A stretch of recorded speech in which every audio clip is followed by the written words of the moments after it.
Agora nós vamos com Pedro Campos, que também está aqui em Brasília e traz o seu destaque do programa de hoje. Muito bom dia, Pedro.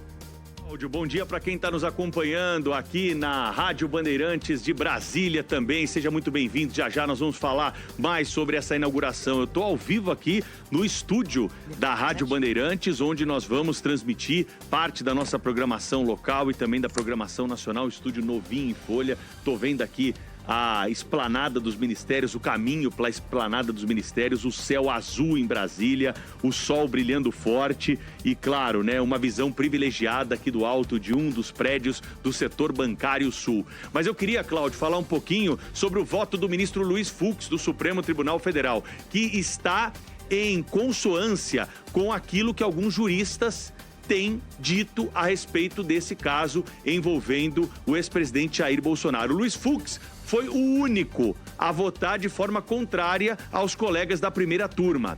E o placar ficou em 4-1. O que o ministro Luiz Fux disse em linhas bem gerais e bem simples? Ele disse que são medidas muito duras que a Procuradoria-Geral da República requisitou ao ministro Alexandre de Moraes, que é o relator, e foi o autor da decisão que depois acabou sendo seguida por Flávio Dino, Carmen Lúcia e Cristiano Zanin, e diz que a Procuradoria-Geral da República não apresentou provas para justificá-las. Ele também disse que, ao punir Bolsonaro pela tentativa de interferência no STF, Moraes supõe que isso seria possível, mas a corte é independente e impermeável a pressões.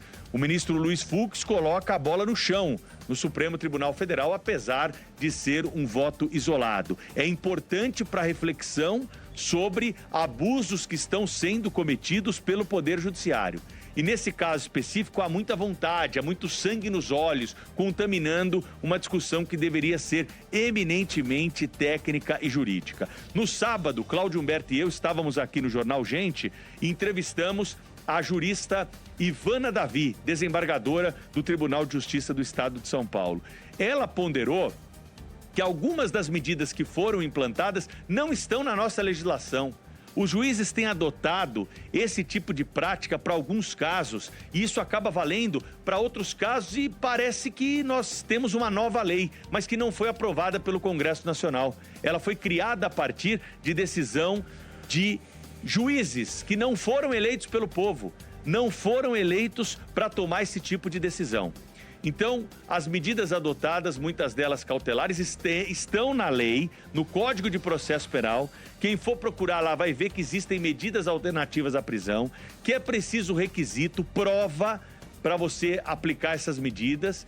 E o que o ministro Luiz Fux está trazendo é justamente uma ponderação que outros juízes já trouxeram. Porém, nós estamos num momento de absoluta polarização, há uma contaminação principalmente da classe dos advogados, os defensores que nesse momento deveriam estar voltados para esse caso com os olhos e as críticas necessárias para o Supremo Tribunal Federal. E leia-se aqui, não se trata de uma defesa do presidente Bolsonaro, não se trata de uma defesa de A, B ou C, se trata de seguir a lei. A legislação ela foi criada para ser seguida e não para ser introduzida por juristas, como nós temos acompanhado muitas vezes na história recente do país. A Sônia Blota está em Paris, ao vivo, conectada conosco nessa grande conexão de todas as manhãs para discutir os assuntos mais importantes do Brasil e do mundo.